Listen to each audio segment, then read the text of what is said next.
It was a warm, sunny afternoon on the outskirts of Los Angeles. The air carried the faint smell of asphalt heating up under the California sun, mingling with the aroma of fresh-baked pies from a small, roadside diner. Michael Hayes stepped down from his dusty old pickup truck, his boots crunching softly against the gravel parking lot. He adjusted his leather jacket, its well-worn texture making him look like any regular guy you might pass on a quiet highway. With his casual jeans, simple boots, and no-nonsense attitude, he blended perfectly into the surroundings. To the passing eye, Michael was just another small-town guy stopping for a cup of coffee and a bite to eat. But if anyone had known the truth about him, their jaws would have dropped. Michael Hayes wasn't just another face in the crowd. He was the CEO of Titan Aeronautics, the world's leading private jet manufacturer. He owned a company worth billions of dollars, a name synonymous with luxury and power in the aviation world. But today, there were no tailored suits, no entourage, and no sleek black cars. Today, Michael preferred the anonymity of his old truck and the comfort of the quiet diner. As he pushed open the diner's squeaky door, a bell jingled softly, announcing his arrival. Inside, the place was frozen in time, like a relic from the 1950s. Faded checkered floors stretched across the room, while red leather booths lined the walls. A jukebox in the corner played soft rock tunes, barely audible over the clatter of dishes and the low hum of conversation. Michael stepped up to the counter, where a tired waitress wiped her hands on her apron before grabbing a notepad. "Coffee, black," he said simply, his voice calm and unassuming.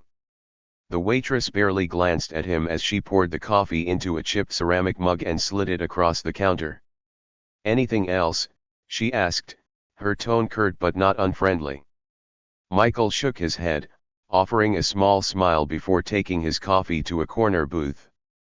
He liked places like this, quiet, simple, and tucked away from the chaos of his high-profile life. It gave him space to think, to breathe, and to remember the days before his success when he'd dreamt of building something that could change the world. He settled into his seat, sipping his coffee and gazing out the window at the stretch of highway.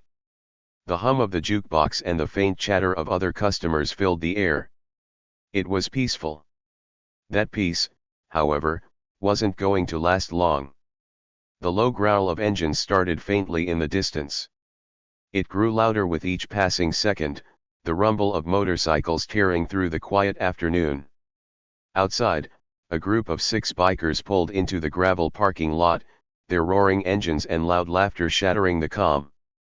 The leader of the group, a burly man with a shaved head and a skull tattoo on his neck, parked his motorcycle front and center.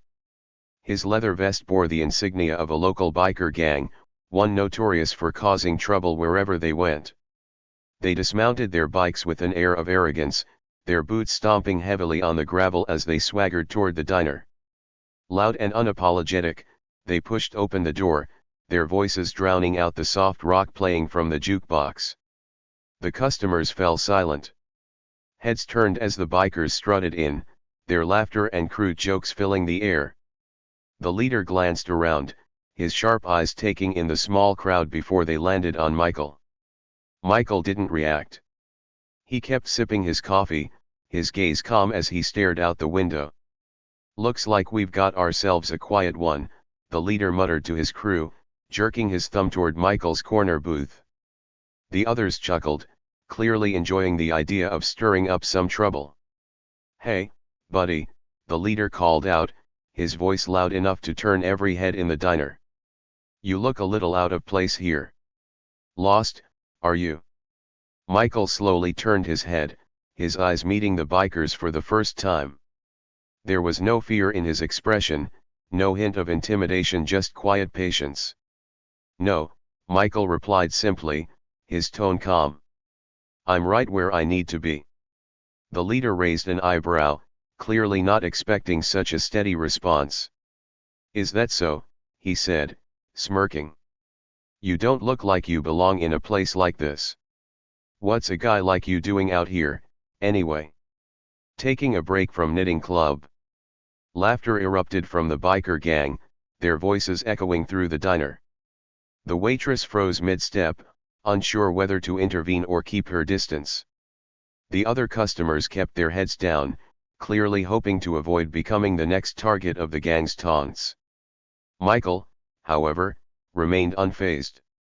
He set his coffee cup down gently on the table, leaning back in his seat. "Just grabbing a coffee," he said simply, his voice steady and unbothered. The leader scoffed, clearly irritated by Michael's lack of reaction. "Well, you don't look like much of a coffee drinker to me," he said, stepping closer to the booth. His gang followed, their boots clomping heavily on the checkered floor. Michael looked up at the group, his gaze calm but unflinching. "What does a coffee drinker look like?" he asked, his tone as even as ever. The leader blinked, momentarily caught off guard by the question. The others chuckled awkwardly, unsure whether to laugh or back their leader up. "You think you're funny, huh?" the leader finally said, his smirk returning. He leaned forward, placing both hands on the table. "Let me tell you something, old man. This is our turf. We don't take kindly to strangers waltzing in like they own the place." Michael tilted his head slightly, his expression still calm. "I don't own this place," he said softly, taking another sip of his coffee. "But maybe you should." The leader frowned, clearly confused by the comment. Michael set his mug down again, looking the man square in the eye. His voice remained calm, but there was a subtle edge to his words now, one that didn't go unnoticed. "Because right now, it looks like you're the one trying to prove something," Michael continued. "And if you're here to make a point, I'd suggest you choose your target more carefully." For a brief moment, the leader seemed uncertain. There was something about Michael's tone, something steady, confident, and unnerving. It wasn't the reaction he'd expected, and it was starting to throw him off. But the moment didn't last. The leader straightened up, shaking off his hesitation with a loud laugh. "You've got guts, old man. I'll give you that," he said, stepping back and motioning to his gang. "But guts don't get you far out here." Michael watched silently as the bikers sauntered off to another booth, their laughter echoing through the diner once more. He picked up his coffee again, taking a slow sip as if nothing had happened. Outside, the rumble of motorcycle engines still lingered in the air. And on the horizon, the faint roar of a jet engine began to rise, barely audible over the noise of the diner. What started as a simple afternoon coffee stop was about to take a turn no one in the diner could have seen coming. Michael Hayes kept his calm demeanor as the rowdy bikers settled into a booth across the diner, their loud banter drowning out the subdued conversations of the other patrons. The leader, the one with the skull tattoo, barked an order for burgers and beers, his voice carrying over the jukebox. The waitress hesitated for a moment, clutching her notepad tightly. It was clear she didn't want trouble, but she plastered on a nervous smile and shuffled over to take their order. Michael observed quietly, his sharp eyes catching the way the gang casually threw their weight around. A small diner like this wasn't equipped to handle their kind of intimidation, and it wasn't the first time Michael had seen people like them take advantage of quieter, hard-working folks. He took another sip of his coffee, letting the warmth of the drink ground him. There was no need to act rashly. For now, he'd let the situation play out.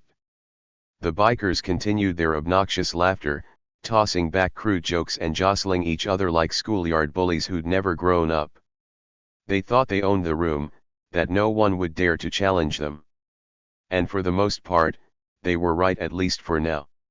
Michael's focus shifted back to the large windows framing the diner. The bright California sun glinted off his pickup truck parked outside. Just beyond it, the horizon stretched wide and open, the perfect backdrop for the surprise he knew was coming. A low hum in the distance caught his attention again. He tilted his head slightly, as though tuning into a sound no one else seemed to notice. It was faint for now, but unmistakable to someone like him. The hum of a jet engine. The bikers hadn't noticed it yet. Too engrossed in their posturing, they were oblivious to the subtle tension that had started to ripple through the diner. A young couple sitting near the jukebox exchanged nervous glances, their meal forgotten as they tried to make themselves invisible. The waitress moved mechanically between tables, her eyes darting toward the bikers every few seconds. She was walking on eggshells, doing her best to avoid setting them off. Michael observed it all with quiet patience. He wasn't a stranger to situations like this. Years of running Titan Aeronautics had taught him how to deal with egos, bullies, and people who underestimated him. The corporate boardroom wasn't so different from a diner like this, except here, the stakes were simpler but no less meaningful. The skull-tattooed leader leaned back in his seat, kicking his boots up onto the table. "This place is dead," he muttered, loud enough for everyone to hear. "What kind of diner doesn't even have cold beer on tap? What a dump." His friends snickered, one of them tossing a crumpled napkin onto the floor just to prove they could. Michael's jaw tightened ever so slightly, but he remained composed. He'd seen enough of their kind to know that losing your temper was exactly what they wanted. Patience, he reminded himself. Everything in due time. Outside, the distant hum of the jet grew louder. The skull-tattooed leader wasn't done making a scene. He leaned over the counter, snapping his fingers at the waitress. "Hey, sweetheart, how about speeding things up? We don't have all day." The waitress flinched but nodded quickly, retreating toward the kitchen to check on their order. Her hands were trembling as she reached for the order slip, her frustration and fear barely concealed. Michael couldn't sit idly any longer. He rose from his booth, his movements deliberate but unhurried. As he approached the counter, his boots clinking softly against the tiled floor, the leader noticed him. "Oh, look who's back," the biker sneered, his voice dripping with mockery. "Decided to stop hiding in the corner." Michael didn't respond immediately. Instead, he placed his empty coffee cup on the counter and addressed the waitress directly. "Another coffee, please," he said, his tone calm but firm. "Take your time." The waitress blinked in surprise, momentarily distracted from the bikers. She nodded quickly and moved to refill his cup, grateful for the brief reprieve. Michael turned to the leader, meeting his gaze without a hint of fear. "It's a shame," he said, his voice steady. "A place like this deserves better customers." The leader's smirk faltered. "What'd you say?" "I said," Michael repeated, his tone unchanging, "this place deserves better." The diner went silent. The other bikers exchanged looks, their amusement replaced by tension. The leader rose from his seat, towering over Michael. He was big, broad-shouldered, and clearly used to getting his way through intimidation. "You've got a smart mouth, old man," he said, his voice low and threatening. "Maybe it's time someone taught you a lesson." Michael didn't flinch. He stood his ground, his calm gaze locked onto the bikers. "You're welcome to try," he said evenly. The words hung in the air like a challenge, daring the biker to make his move. Outside, the hum of the jet had become a roar. Before the leader could respond, the sound of the jet engine pierced through the tension. It was unmistakable now, a deep, powerful rumble that seemed to shake the very ground beneath their feet. The bikers turned toward the windows, their attention drawn to the sky. "What the hell is that?" one of them muttered, shading his eyes against the sun as he peered outside. The leader scowled, annoyed by the interruption. "Probably just some rich jerk showing off," he grumbled. But Michael knew better. The jet came into view, sleek and gleaming as it descended toward the diner. It wasn't just any jet, it was a Titan Falcon, the latest model from Titan Aeronautics. With its sharp angles and futuristic design, it looked like something out of a science fiction movie.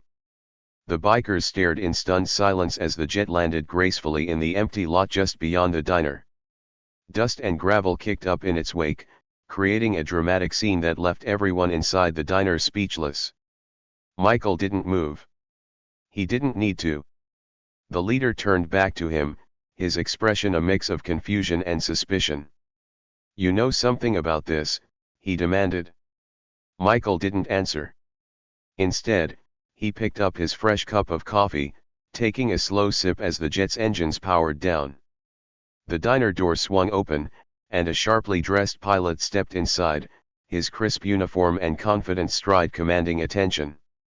He scanned the room briefly before walking straight to Michael. "Mr. Hayes," the pilot said with a respectful nod, "your jet is ready." A collective gasp rippled through the diner. Michael set his coffee down, finally breaking into a small, knowing smile. "Thank you, Captain," he said calmly. He turned to the bikers, who now looked thoroughly out of their depth. "You were saying something about teaching lessons?"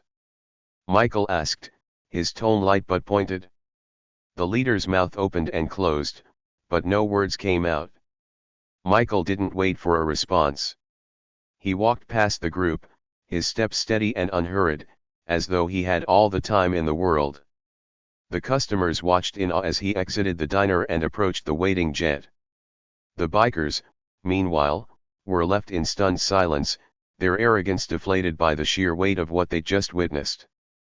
Michael paused at the foot of the jet stairs, glancing back at the diner one last time. "Next time," he called out to the leader, "think twice before you judge someone by their truck." With that, he boarded the jet, and moments later, the engines roared back to life. The Titan Falcon took off, leaving a cloud of dust and a group of thoroughly humbled bikers in its wake. The leader sank back into his seat, his bravado completely shattered. For the first time, he found himself at a loss for words. The other patrons exchanged knowing smiles, a collective sense of justice settling over the room. Inside the diner, life slowly returned to normal.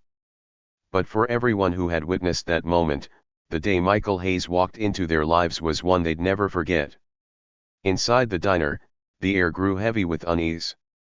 The group of bikers took over the space as if they owned it, their presence as loud as their laughter. Plates clattered, and conversations from other patrons dwindled to whispers. The gang's leader, a burly man with a skull tattoo on his neck and a leather vest covered in patches, leaned back in his seat with a smug grin.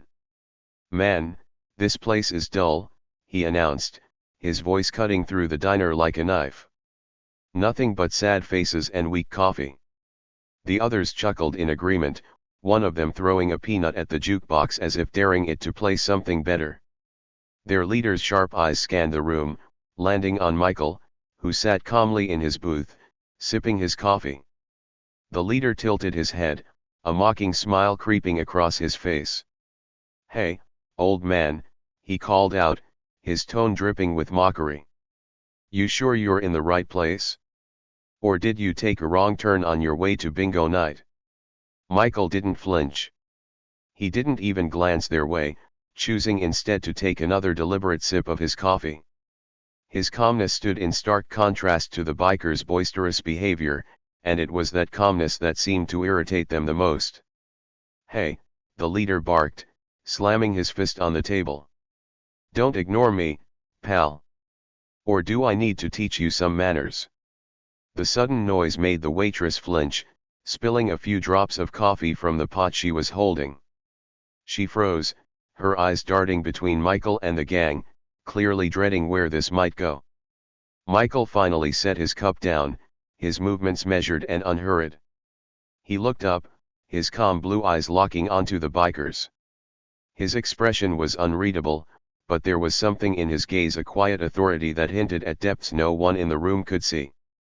"Careful," Michael said, his voice low but steady, like the rumble of distant thunder. "You don't want to start something you can't finish." The leader froze for a split second, caught off guard by the unexpected confidence in Michael's tone. The other bikers exchanged glances, unsure whether to laugh or take him seriously. "Start something I can't finish," the leader repeated, his smirk returning. "You've got guts, old man. I'll give you that." He leaned closer, towering over Michael's booth, his presence looming like a storm cloud. "But let me give you some advice. People like you. You don't talk back to people like me. Michael tilted his head slightly, his expression as calm as ever. People like me, he echoed, as if genuinely curious. Yeah, the biker sneered, tapping his own chest. You know, the ones who actually run things around here. You're just another nobody who doesn't know when to stay in his lane. Michael leaned back in his seat, folding his arms. Is that right? The leader laughed, clearly enjoying himself now. That's right. So why don't you finish your coffee, pay your tab, and get out of here before I change my mind about letting you leave? The room was deathly silent, every patron holding their breath as they watched the standoff. The waitress, still clutching the coffee pot, looked like she wanted to bolt for the kitchen but didn't dare move. Michael didn't budge. Instead, he reached for his cup again, taking a slow, deliberate sip as if he had all the time in the world. When he set it down, he looked up at the leader with an almost amused expression. Funny thing about people who think they run things, Michael said. They're usually the first ones to fall apart when the ground shifts beneath them. The leader's grin faltered, replaced by a scowl. You think you're some kind of philosopher, huh? Let's see how much wisdom you've got when you're picking yourself up off the floor. He reached out, grabbing the edge of Michael's table as if to flip it. But before he could move, Michael's hand shot out with surprising speed, gripping the biker's wrist like a steel vise. For a moment, everything stopped. The biker's bravado melted away as he stared at Michael in disbelief. The strength in Michael's grip was undeniable, and his calm expression hadn't changed. You really don't want to do that, Michael said quietly, his tone carrying a warning that even the biker couldn't ignore. The leader yanked his arm back, his face flushing with anger and embarrassment. You've got a death wish, old man, he growled, but there was a hint of uncertainty in his voice now. The other bikers muttered amongst themselves, their confidence starting to waver. They had expected easy intimidation, not resistance. And certainly not from someone who looked like an average guy off the street. Michael released the leader's wrist, leaning back in his seat again. Go ahead, he said calmly, gesturing toward the door. Take your bikes and go. Or stay and finish your meal without causing trouble. Either way, this doesn't have to go the way you're trying to push it. The leader stared at him, his jaw tightening. He clearly wasn't used to being challenged, and it was taking everything he had not to lash out. Finally, he stepped back, muttering something under his breath. Michael returned to his coffee as if nothing had happened, but the tension in the room lingered. The other patrons exchanged nervous glances, unsure whether the worst was over or still to come.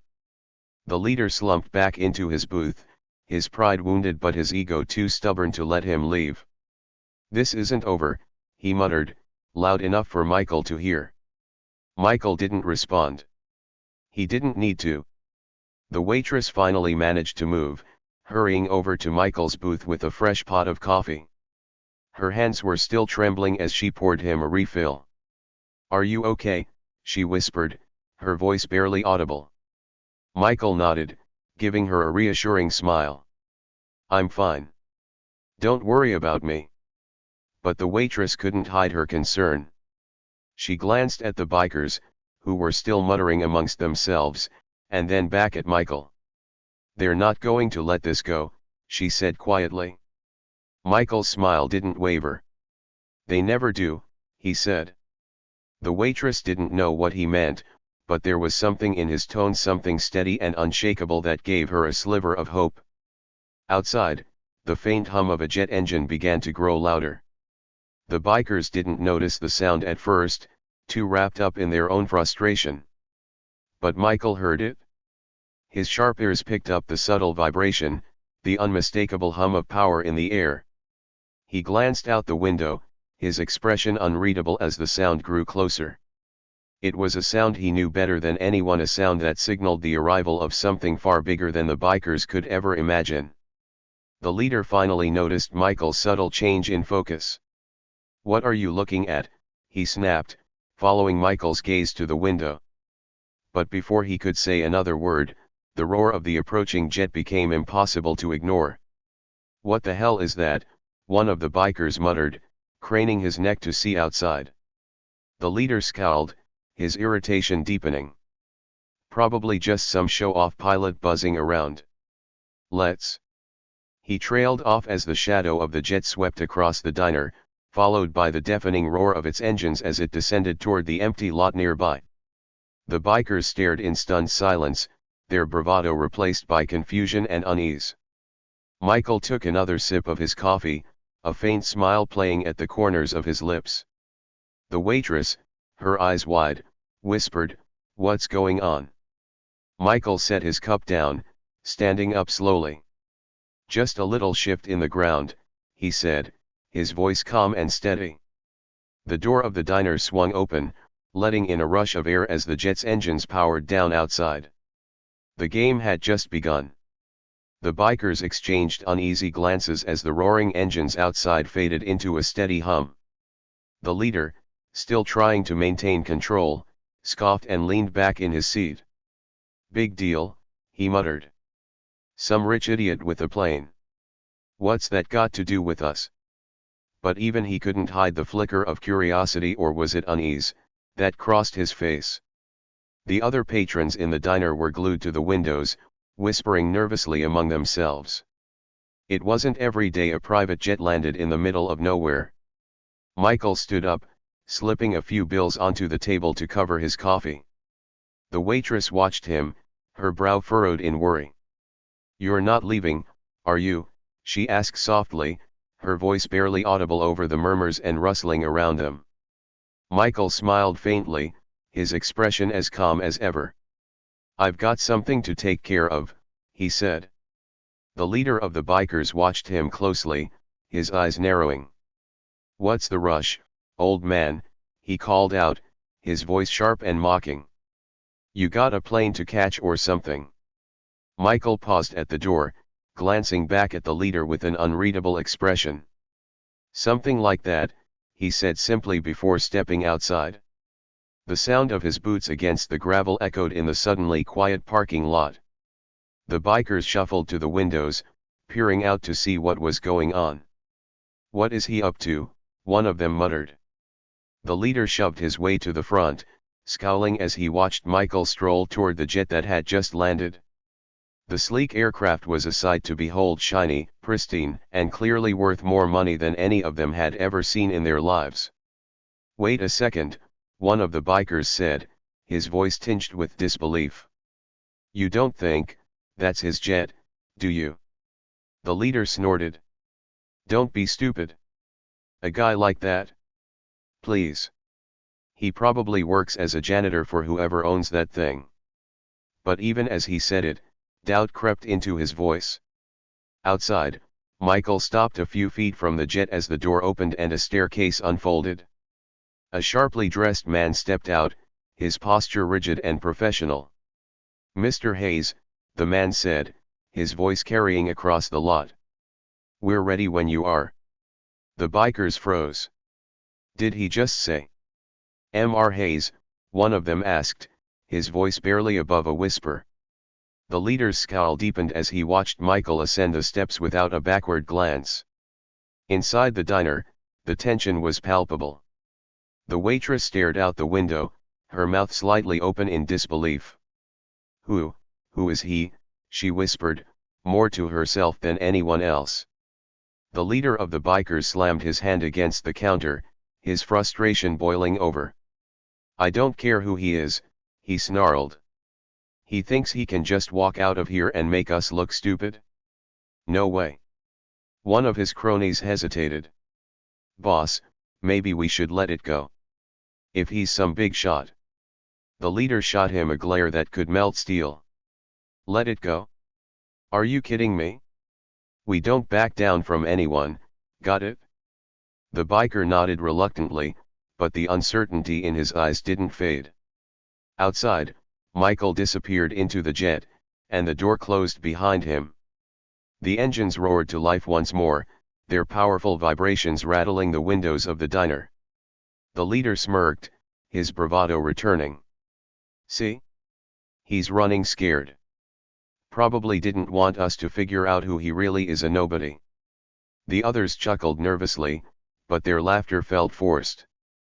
The sight of the jet, combined with Michael's calm demeanor, had shaken them more than they cared to admit. But then something happened that no one expected. Instead of taking off, the jet's engines powered down again, and the door opened once more. Michael stepped out, flanked by two imposing figures in black suits. The men radiated authority, their sharp gazes scanning the area like hawks. The bikers fell silent. Michael walked toward the diner with the two men following closely behind. His stride was confident, his expression as calm as ever. But there was something different about him now, something that made even the leader hesitate. The door of the diner swung open, and Michael stepped inside, his eyes locking onto the leader of the bikers. "You wanted my attention," Michael said, his voice low and steady. "Now you've got it?" The leader's smirk wavered, but he quickly covered it with a sneer. "Oh, so now you want to talk, huh? What's with the goons? You trying to scare me?" Michael didn't answer right away. He glanced around the diner, taking in the nervous faces of the patrons, the trembling waitress, and the bikers who were suddenly less sure of themselves. "I don't need to scare you," Michael said finally. "But I do need to make one thing clear." He stepped closer, his gaze never leaving the leaders. "You walk into places like this, thinking you can do whatever you want. Push people around. Intimidate them. Make them feel small." The leader bristled, but Michael's calm tone cut through his bluster like a knife. "That ends today," Michael said. "Because you've picked the wrong place, and the wrong person, to mess with." The room was so silent that the faint hum of the jet outside seemed deafening. The leader clenched his fists, his pride warring with the growing realization that he was out of his depth. "You think you're some kind of hero," the leader spat. "You think you can just walk in here and—" Michael held up a hand, cutting him off. "This isn't about me," he said. "It's about you. And whether you're smart enough to realize when you've crossed a line." The leader opened his mouth to respond, but one of Michael's men stepped forward, his imposing presence enough to make the leader think twice. "Boss," one of the other bikers whispered, tugging at his sleeve. "Maybe we should just—" "Shut up," the leader snapped, but his voice lacked its usual bite. Michael took a step closer, his calm blue eyes boring into the leader's. "The choice is yours," he said quietly. "You can walk away now, or we can see where this goes. But I promise you, it won't end the way you think." The leader hesitated, his bravado crumbling under the weight of Michael's unwavering confidence. Finally, he threw up his hands in frustration. "Fine," he muttered. "We're out of here." He turned to his gang, jerking his head toward the door. "Let's go." The bikers shuffled out, their bravado replaced by a quiet unease. The leader paused at the door, throwing one last glare over his shoulder. "This isn't over," he said. Michael didn't respond. He didn't need to. As the door closed behind the bikers, the tension in the diner lifted.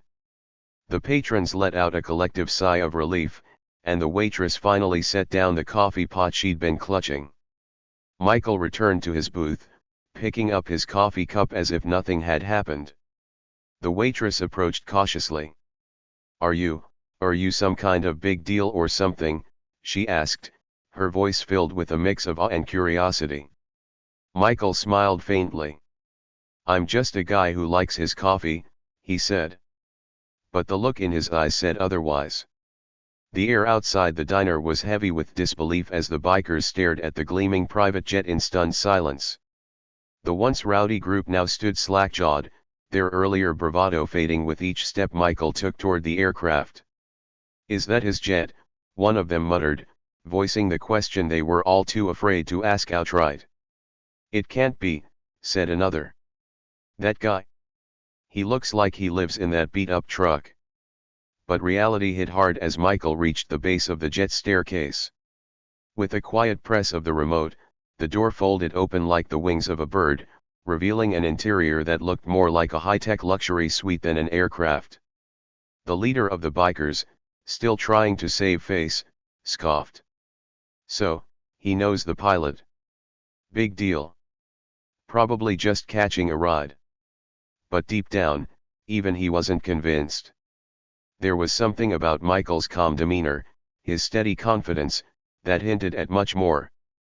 Michael stopped halfway up the stairs and turned, his eyes briefly locking with the leader's. For a moment, it was as if he was sizing him up, quietly deciding whether to bother with the man at all. Then, without a word, he disappeared inside the jet, leaving the bikers standing dumbfounded in the parking lot. "Who the hell is this guy?" one biker finally blurted out, his voice tinged with both confusion and unease. The leader gritted his teeth. "I don't care who he is. You see the way he looked at me? Like he's better than us or something." Another biker, younger and visibly nervous, hesitated before speaking. "Maybe we should just let it go, boss. I mean, if he owns a jet like that." The leader spun around, glaring at him. "Let it go? You think I'm just gonna let some rich jerk waltz in here, act like he's untouchable, and walk away?" The younger biker held his hands up defensively. "I'm just saying, what if he's, like, someone important? What if messing with him gets us in trouble?" The leader sneered. "Trouble? What's he gonna do? Call his lawyer." Inside the jet, Michael settled into one of the plush leather seats. He watched the bikers from a window, his expression unreadable. His assistant, a sharp-dressed man named Carter, stood nearby with a tablet in hand. "Everything is set for the meeting, Mr. Hayes," Carter said. "But, do you want me to handle the situation outside?" He glanced toward the bikers, his professional mask slipping just enough to reveal a hint of disdain. Michael shook his head. "No need. They're harmless." Carter raised an eyebrow. "With all due respect, sir, that doesn't seem to be their intent." Michael leaned back, his calm gaze still fixed on the group. "Let them stew. People like that always trip over their own arrogance eventually." Carter nodded, though he still looked unconvinced. Back outside, the bikers continued their heated debate. "Let's follow him," the leader declared suddenly, a dangerous glint in his eyes. "Follow him? Are you crazy?" one of his cronies asked. The leader jabbed a finger toward the jet. "I want to know who this guy thinks he is. He walks in here all smug, like he owns the world. Let's see how tough he is when he doesn't have his fancy toys to hide behind." Reluctantly, the bikers climbed onto their motorcycles, their engines growling to life. As the jet's engines began to hum again, the leader revved his bike. "Let's ride." The jet, however, didn't take off. Instead, it taxied a short distance down the makeshift runway and stopped. A sleek black SUV, parked nearby, suddenly roared to life and drove up to meet the aircraft. The bikers followed at a distance, their curiosity now fully piqued. From their vantage point, they watched as Michael stepped out of the jet and into the SUV. Carter followed, carrying a slim briefcase. The vehicle then sped away, its tinted windows hiding its passengers from view. "Where's he going now?" one biker asked. The leader smirked. "Let's find out." They trailed the SUV, keeping far enough back to avoid detection but close enough to follow its route. The vehicle weaved through back roads and eventually joined the highway, heading toward the outskirts of the city. "Do you think he noticed us?" one biker asked nervously. "If he did, he's not showing it," another replied. The leader chuckled. "See? All bark, no bite. Just like I said. He's probably shaking in his boots right now." But Michael wasn't the least bit shaken. Inside the SUV, he leaned back in his seat, scrolling through his phone. Carter glanced at him, a hint of concern in his eyes. "They're following us," Carter said. "I know," Michael replied without looking up. "Should we do something about it?" Michael finally looked at him, a faint smile playing at the corners of his mouth. "Not yet." The SUV took an unexpected turn, veering off the main road and heading toward a sprawling property surrounded by tall fences and guarded gates. "What the hell is this?" one of the bikers muttered as they came to a stop, watching the SUV disappear through the gates. The property was enormous, with manicured lawns, modern architecture, and a hangar large enough to fit multiple aircraft. A massive sign near the entrance read, "Titan Aeronautics, Executive Development Center." The bikers exchanged uneasy glances. "Boss," one of them said hesitantly, "I think we might have messed with the wrong guy." The leader scowled but said nothing. Inside the property, Michael stepped out of the SUV, his calm demeanor never wavering. Several employees in suits greeted him with respectful nods as he made his way toward the main building. Carter, walking beside him, hesitated before speaking. "Are you sure it's wise to let them hang around, sir?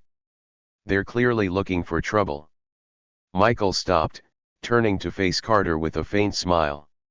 "Let them look. The more they see, the less they'll like what they've gotten themselves into." Carter nodded, though he still looked uneasy. As Michael disappeared into the building, the bikers outside continued to argue. "We should leave," one of them said. "This guy's obviously not someone we want to mess with." "No way," the leader snapped. "We're already here. Let's see what else he's hiding." But as they lingered near the gates, they failed to notice the discreet security cameras swiveling to capture their every move. Inside the security office, a guard watched the bikers on a monitor, his expression neutral. He picked up a phone and dialed a number. "Mr. Hayes, the group outside is still here. Should we intervene?" Michael's voice came through the line, calm and measured as always. "Not yet. Let them dig their own hole." The guard nodded. "Understood, sir." Back outside, the leader of the bikers was beginning to lose his patience. "Fine," he said, throwing his hands up. "If he won't come out, we'll make him." But before they could make their move, the gates opened. A convoy of black SUVs rolled out, each one carrying a team of sharp-suited professionals with the same calm confidence Michael exuded. The bikers froze as one of the SUVs stopped directly in front of them. The window rolled down, and Carter leaned out, his expression icy. "Mr. Hayes has a message for you," Carter said. The bikers exchanged nervous glances. What message?" the leader asked, his voice losing some of its edge. Carter smiled faintly, but it wasn't a friendly smile. "He says it's time you learn the difference between power and noise." With that, the convoy rolled away, leaving the bikers to stew in their own fear and uncertainty. For the first time, the leader had no comeback. The roar of the SUVs faded into the distance, leaving the bikers standing awkwardly outside the massive gates of Titan Aeronautics. The once cocky leader, now visibly unsettled, turned to his crew. "What the hell was that supposed to mean?" he snapped, though his tone lacked its earlier bravado. "It means we're in over our heads," muttered one of the younger bikers, glancing nervously at the gates. "Shut up," the leader barked, though his own confidence was wavering. He turned back to the towering fence, his jaw tightening. "We're not leaving until we figure out what's going on." Inside the property, Michael stood in a sleek conference room surrounded by monitors displaying live feeds from the security cameras. He watched the bikers with a calm, almost amused expression as they bickered among themselves. "They're still lingering," Carter remarked, standing beside him. "Do you want me to alert local authorities?" Michael shook his head. "Not yet. Let them stew a little longer. Sometimes the best lesson is the one people teach themselves." Carter hesitated, then nodded. He had learned to trust Michael's instincts, no matter how unconventional they seemed. "Prepare the team for the demonstration," Michael added, turning away from the monitors. "I want everything running perfectly." "Understood, sir," Carter replied, leaving the room to relay the orders. Back outside, the bikers were growing restless. "Let's just leave," one of them said, looking around nervously. "This isn't worth it. The guy clearly has resources we can't mess with." The leader shot him a withering glare. "You're scared of some rich guy in a suit? He's nothing without his fancy gadgets and his army of lackeys." The younger biker hesitated. "Yeah, but, what if he is someone important? You saw the size of this place. What if he has connections? Government types? The kind of people who can make us disappear." The leader rolled his eyes but didn't reply. Deep down, even he couldn't ignore the unease creeping into his gut. Suddenly, the gates began to open again. The bikers stiffened, their earlier bravado dissolving into wary anticipation. This time, a single vehicle emerged, a futuristic, armored SUV with sleek lines and tinted windows. It stopped just a few feet from the bikers, its presence imposing. The driver's door opened, and Carter stepped out, his expression cold and calculating. He adjusted his tie as he approached, flanked by two men in dark suits. The bikers instinctively took a step back. "Mr. Hayes has decided to extend an invitation," Carter said, his voice calm but with an edge of authority. "You're welcome to come inside under supervision, of course." The leader narrowed his eyes. "And why would we do that?" Carter smirked faintly. "Curiosity, perhaps. Or maybe you'd like to know exactly who you've been antagonizing all afternoon." The leader hesitated, glancing at his crew. Finally, he squared his shoulders. "Fine. Lead the way." Carter nodded, gesturing for them to follow. The bikers exchanged uneasy glances but complied, their earlier bravado now completely overshadowed by a growing sense of apprehension. They were led through the gates and into the sprawling property. The sheer scale of it was overwhelming: modern buildings, immaculate landscaping, and cutting-edge technology everywhere they looked. The bikers were taken to a massive hangar, its interior gleaming with the polished surfaces of several prototype jets and drones. Engineers in lab coats and technicians in uniforms worked with quiet efficiency, barely sparing a glance at the newcomers. "What is this place?" one of the bikers murmured, his voice barely above a whisper. Carter glanced over his shoulder. "Welcome to Titan Aeronautics Innovation Hub. Everything you see here represents the future of aviation, and a few things you probably wouldn't understand even if I explained them." The leader bristled at the thinly veiled insult but said nothing. At the center of the hangar stood Michael, his hands clasped behind his back. He turned as they approached, his calm gaze settling on the group.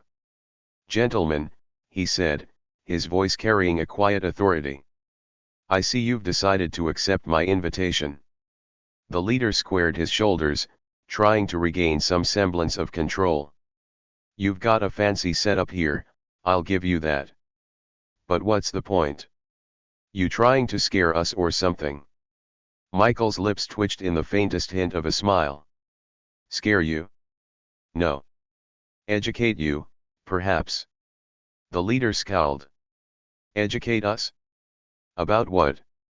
Michael gestured toward one of the prototypes, a sleek, unmanned drone that hovered silently in the air, its design both futuristic and intimidating. "About the difference between power and bravado," he said.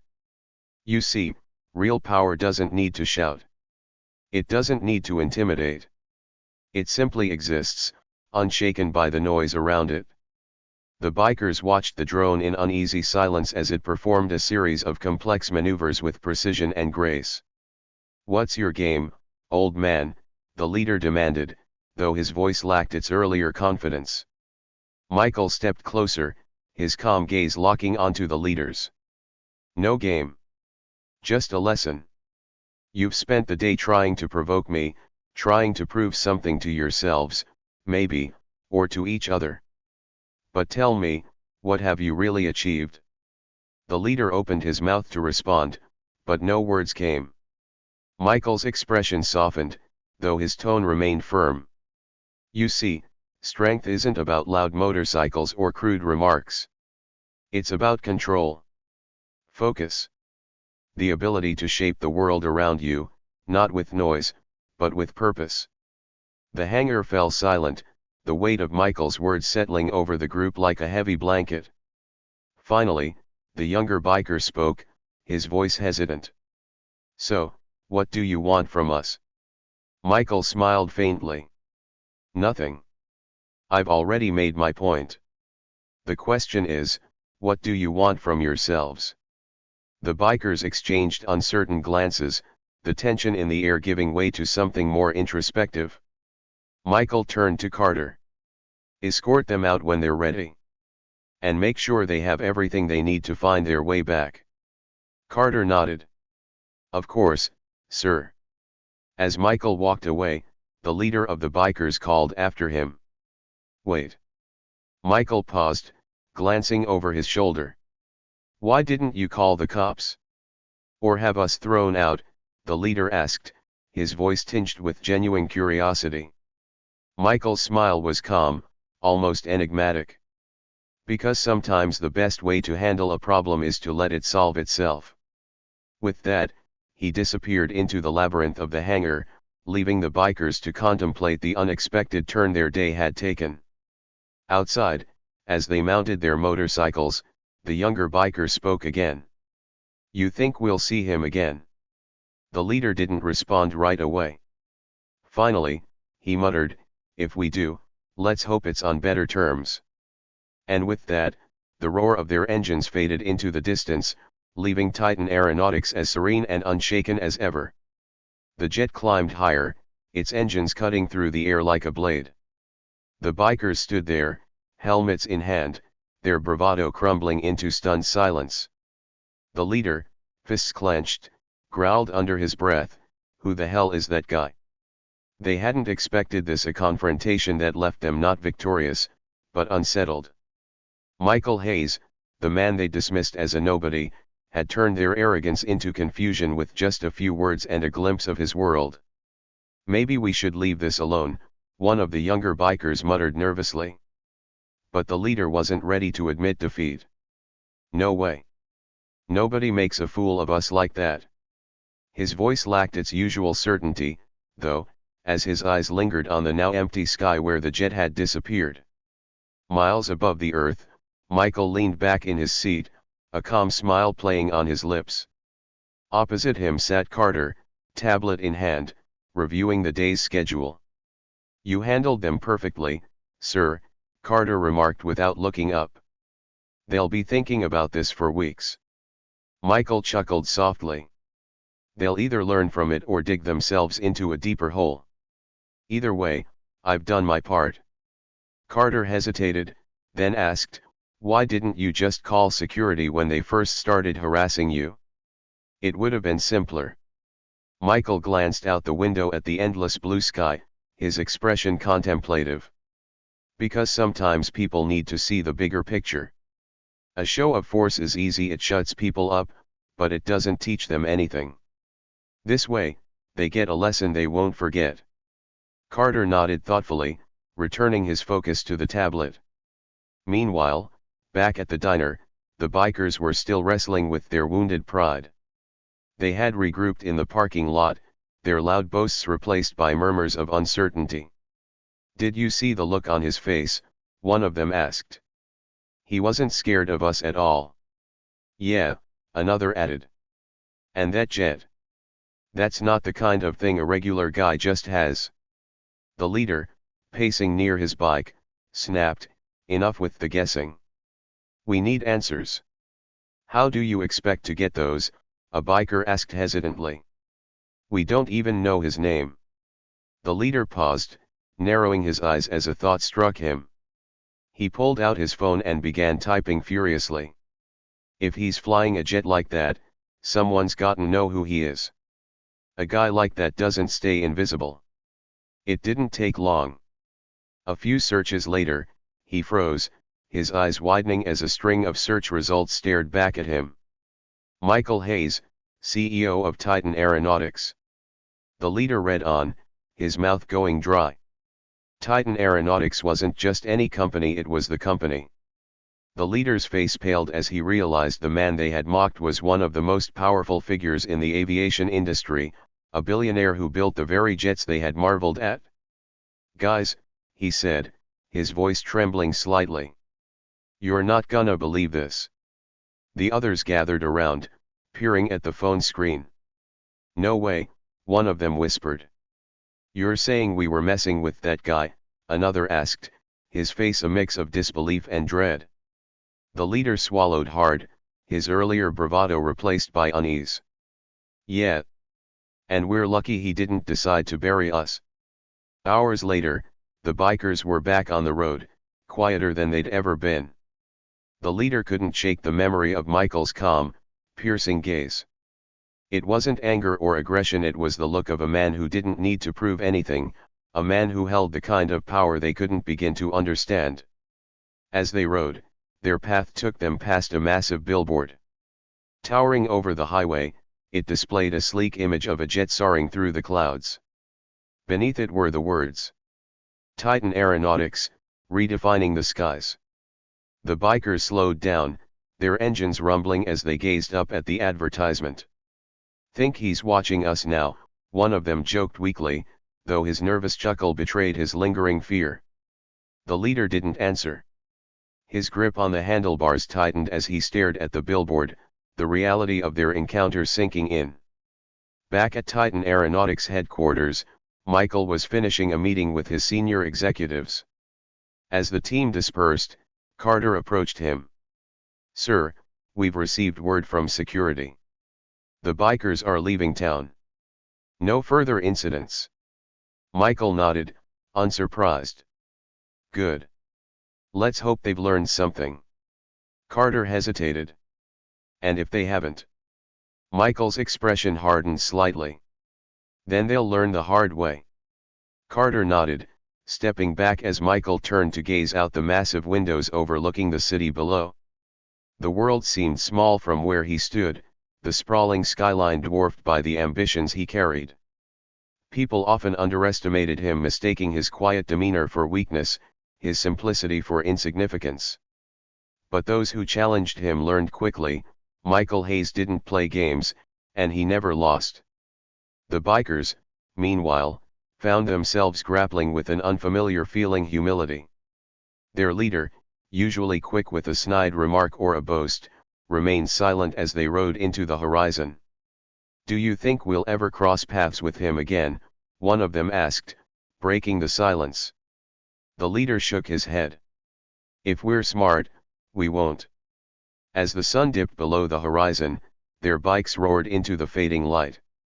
Behind them, the towering city and its powerful players grew smaller in the distance, a reminder that some battles weren't worth fighting and some opponents weren't worth provoking. For Michael Hayes, it was just another day, a lesson taught, a challenge diffused, and a reminder to the world that power didn't need to be loud to be felt.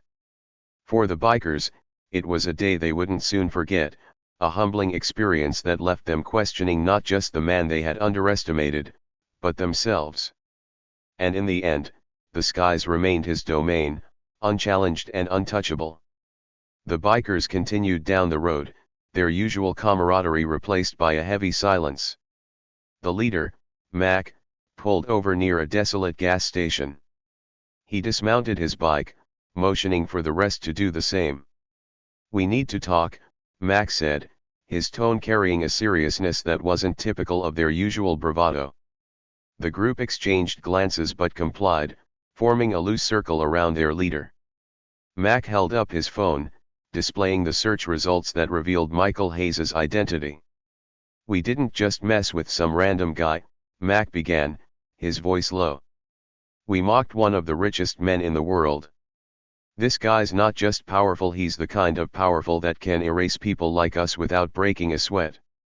"What do you mean by erase?" one of the younger bikers asked nervously, fidgeting with his helmet. Mac gave him a cold stare. "I mean if he wanted to, he could make sure we never see the light of day again. You think a guy who flies around in jets like that doesn't have the connections? The resources? Come on, Mac, another chimed in. He doesn't seem like that kind of guy. He walked away, didn't he? Mac leaned against his bike, letting out a bitter laugh. Yeah, he walked away this time. But we humiliated him in front of a crowd. You think people like him forget that? The group fell silent, the weight of Mac's words settling over them like a heavy fog. Inside the luxurious cabin of the Titan Falcon, Michael glanced at the monitor displaying their altitude and flight path. He leaned back in his leather seat, his fingers drumming lightly against the armrest. Carter sat across from him, reviewing updates on a tablet. "Sir," he began, breaking the silence, "it seems they've left the diner and are heading out of town. No reports of further incidents."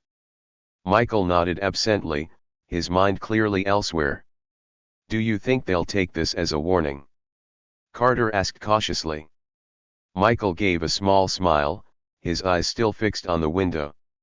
"They will for now. But men like that have a way of letting their pride cloud their judgment. If they decide to come back for more, we'll be ready." Carter raised an eyebrow. "Shall I notify the security team to keep an eye on them?" "Not yet," Michael replied, finally meeting Carter's gaze. "Sometimes it's better to let people reveal their intentions before making a move. But have a backup plan in place, just in case."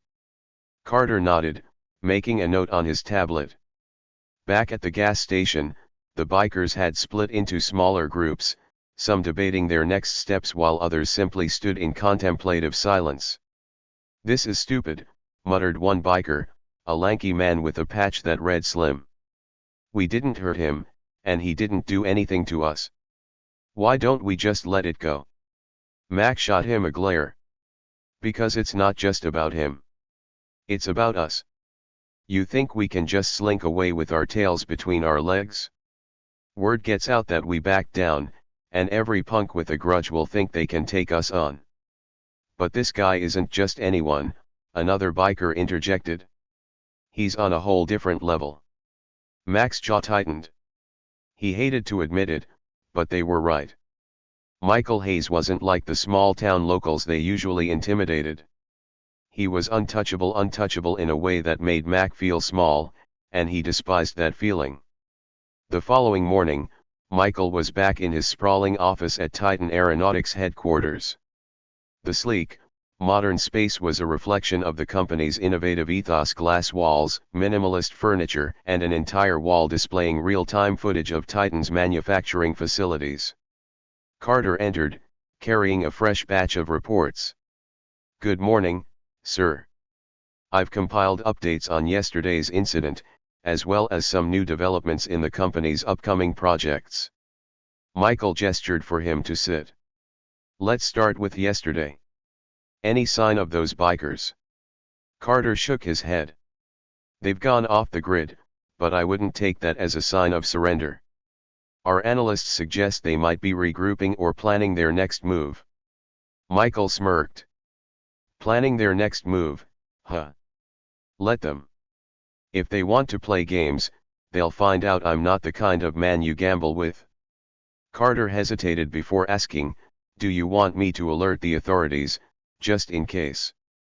"No," Michael said firmly. "This isn't a matter for the police. Besides, people like that don't respond well to force. They need to be outmaneuvered, not overpowered." Carter nodded, making a note in his tablet. The bikers, meanwhile, had convened in a dilapidated warehouse on the outskirts of town, a makeshift clubhouse they used for meetings and parties. Mac paced the room, his frustration evident. "We can't let this guy make us look like fools," he declared, slamming his fist on a table. "He thinks he's better than us just because he's got money and a fancy jet." One of the older bikers, a grizzled man known as Red, leaned back in his chair, arms crossed. "Maybe he is better than us, Mac. And maybe it's time we admit we bit off more than we can chew." Mac shot him a glare. You giving up, Red? No, Red replied evenly. I'm saying we need to be smart about this. Charging in headfirst is what got us into this mess in the first place. The room fell silent as the tension between the two men hung heavy in the air. Finally, Slim broke the silence. What if we just apologize? Go to him, tell him we didn't know who he was, and hope he lets it slide. Max coughed. Apologize? To him? You think that's gonna fix anything?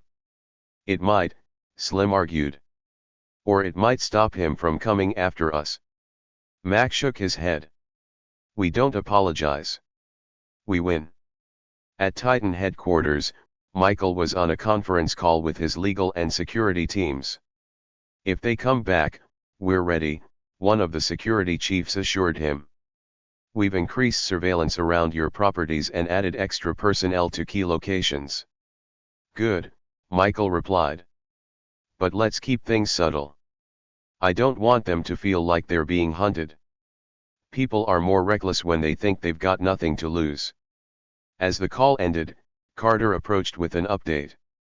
Sir, we picked up some chatter.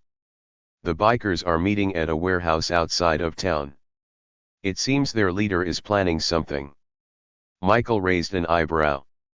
Planning what? We're not sure yet, but it's clear they're not ready to back down. Michael leaned back in his chair, a thoughtful expression on his face. Then it's time to remind them who they're dealing with. Carter nodded, waiting for instructions. Prepare the jet, Michael said after a moment. I think it's time we pay them a visit. The bikers had no idea their plans were already being unraveled. As they argued over their next move, the sound of engines filled the air outside the warehouse. What now? Mac growled, storming toward the door. But when he opened it, his jaw dropped. Parked outside was a convoy of sleek black SUVs, their tinted windows reflecting the setting sun. And stepping out of the lead vehicle was Michael Hayes, flanked by a team of sharply dressed security personnel. The bikers froze as Michael approached, his calm, unflinching gaze sweeping over the group. Gentlemen, he began, his tone icy yet composed. I hear you've been looking for me. This scene sets up the ultimate confrontation, leaving space to dive deeper into the fallout, the bikers' reactions, and Michael's methodical dismantling of their plans. Let me know if you'd like further expansion. The bikers woke up to a series of unpleasant surprises. Mac, the leader, was the first to notice something was wrong. His prized Harley, the one he'd spent years customizing, was no longer in the garage. He stumbled outside, barefoot, only to find a small note taped to the side of the empty driveway. Impounded for unpaid fines. Contact local authorities for details. What the hell is this? He muttered, crumpling the note in his fist. Across town, the other members of his gang were having similar mornings. Slim's bike, too, was gone. Red, who prided himself on always being prepared, found his entire savings account frozen due to an unresolved tax issue that had suddenly come to light. What's going on, Mac? Slim asked later that morning as the group gathered at their usual spot by the riverbank. Mac slammed his fist on the table they were sitting around. What's going on is that guy Michael Hayes is playing games with us. He's messing with our lives. Red frowned, lighting a cigarette.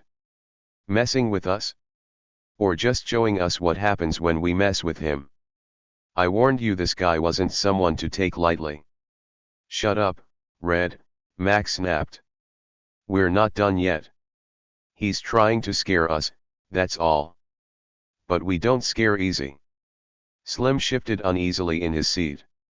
I don't know, Mac. This feels different. It's not just our bikes. My landlord called this morning. He said someone sent him records showing I've been late on rent 5 times this year. Now he's threatening to evict me. Mac's face darkened. He's trying to ruin us. Meanwhile, back at Titan Aeronautics, Michael sat in his sprawling office, sipping coffee as Carter briefed him on the aftermath. "We've flagged their vehicles and reported their unpaid fines," Carter began. "Most of them have been impounded. Additionally, our legal team uncovered several past violations and debts tied to each member of the group. All of that information has been handed over to the appropriate authorities." Michael nodded, his expression calm but focused. "Good. Let the system handle it. I want them to understand that actions have consequences." Carter hesitated for a moment before continuing. "There's one more thing. Our background check on Mac revealed a connection to a smuggling ring operating out of the state. It's not directly tied to him, but his name has come up in several investigations. Shall we pursue it?" Michael leaned back in his chair, tapping his fingers thoughtfully on the desk. "No need to get involved directly. Pass the information to the proper agencies. Let them decide how to proceed. We're not vigilantes, Carter. We're simply ensuring they learn a valuable lesson." Carter nodded. "Understood, sir." Over the next few days, the bikers' lives unraveled further.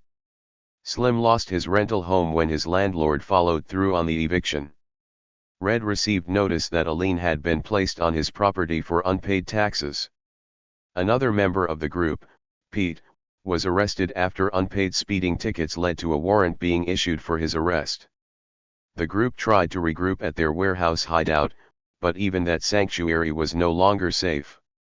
A city inspector showed up one afternoon, citing code violations that required immediate closure of the property. "This is ridiculous," Mac shouted as the inspector handed him the paperwork. "We've been using this place for years." The inspector shrugged. "Someone tipped us off about the violations. We're just doing our job." Mac crumpled the paper in his hand, his anger boiling over. "It's him. I know it's him." Back at Titan Aeronautics, Michael was meeting with a group of young engineers. Despite the chaos the bikers were experiencing, his focus was still on the future of his company. "Innovation isn't just about creating something new," Michael explained to the team.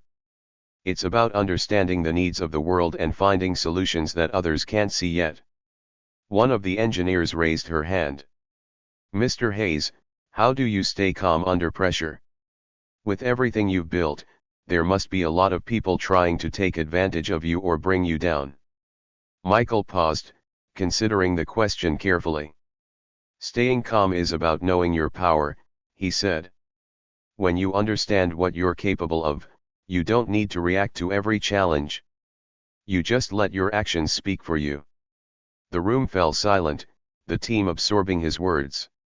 As days turned into weeks, the bikers began to understand the full scope of what they were up against. Mac tried to rally the group one last time, insisting they could fight back, but his words rang hollow. "We're done, Mac," Red said bluntly. "He's got resources we can't even dream of. And he hasn't even broken a sweat dealing with us. I'm not losing any more over your pride." Slim nodded in agreement. "I'm out too. This has gone too far.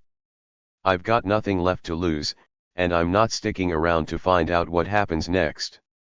One by one, the group disbanded, leaving Mac alone in the warehouse that had once been their fortress. Michael watched the surveillance reports come in, confirming that the bikers were no longer a threat. Carter entered the office with a final update. "It's over," Carter said simply. "They've scattered." Mac tried to keep them together, but even he's realized it's a losing battle. Michael nodded. "Good. Let them go. Hopefully, they've learned something from this." Carter hesitated before speaking again. "Do you ever regret not confronting them directly? You could have put them in their place face to face." Michael shook his head. "Power isn't about showmanship, Carter. It's about control. They thought they could intimidate me, but all it took was a few quiet moves to show them they were out of their depth. Sometimes the best victories are the ones where you never have to throw a punch." Months later, As Michael prepared for the launch of Titan Aeronautics' newest jet, he received an unexpected letter.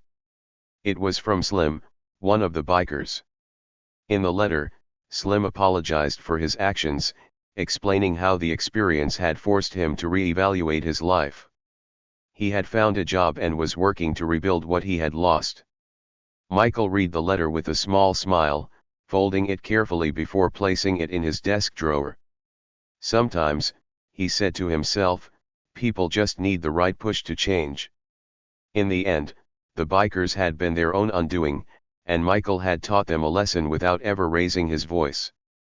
It was a reminder that true strength lies not in force, but in the ability to outthink and outlast your adversaries. And as the Titan Falcon soared into the sky on its maiden flight, Michael Hayes proved once again that the quietest man in the room often holds the most power. Michael sat back in his leather chair, staring out the large windows of his office. The view of the city below seemed peaceful, almost serene, but his mind was far from calm. His thoughts drifted back to the events of the past few weeks, the bikers, the confrontation, and the way everything had unfolded. The entire situation had started with one simple moment, one choice to walk away rather than engage. And in the end, it had worked. He rubbed his chin, deep in thought. Power, he mused, isn't about showing off. It's about knowing when to use it and when to let others dig their own graves. It was an idea that had served him well throughout his career. Michael wasn't the type to make a scene or boast about his success. He had learned long ago that true power wasn't in flashy displays or loud actions. It was in quiet confidence, in the ability to control a situation without ever needing to raise a fist or shout a single word. He understood that most people would never truly recognize the depth of his influence, just as those bikers hadn't until it was too late. Michael wasn't interested in revenge or showing the world how powerful he was. What mattered most was the lesson he'd taught. Sometimes, the best way to deal with a challenge was simply to let it run its course, to give people enough rope to hang themselves. And that's exactly what he'd done. He hadn't had to make a single phone call or send a single threat. Everything had played out perfectly on its own. As he turned his attention to the papers on his desk, his thoughts shifted to the future. The work he did at Titan Aeronautics was about innovation and moving forward, not looking back at petty disputes.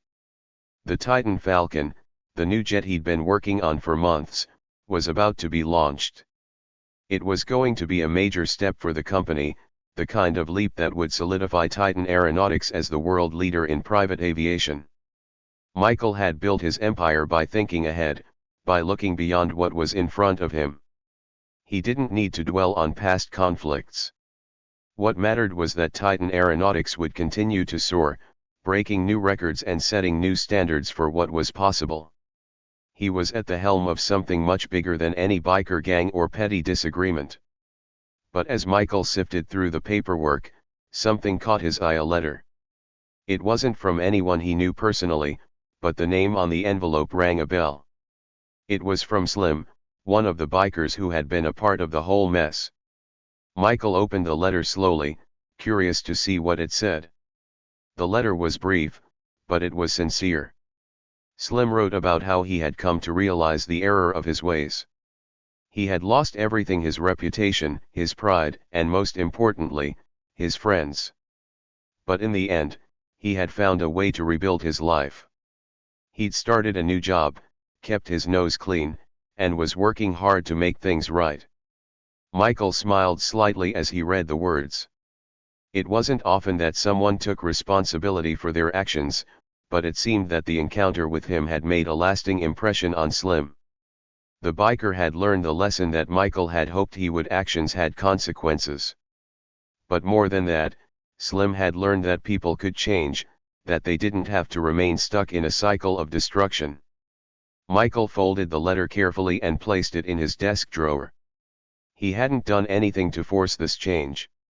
All he had done was show Slim a different way, and Slim had chosen to take it.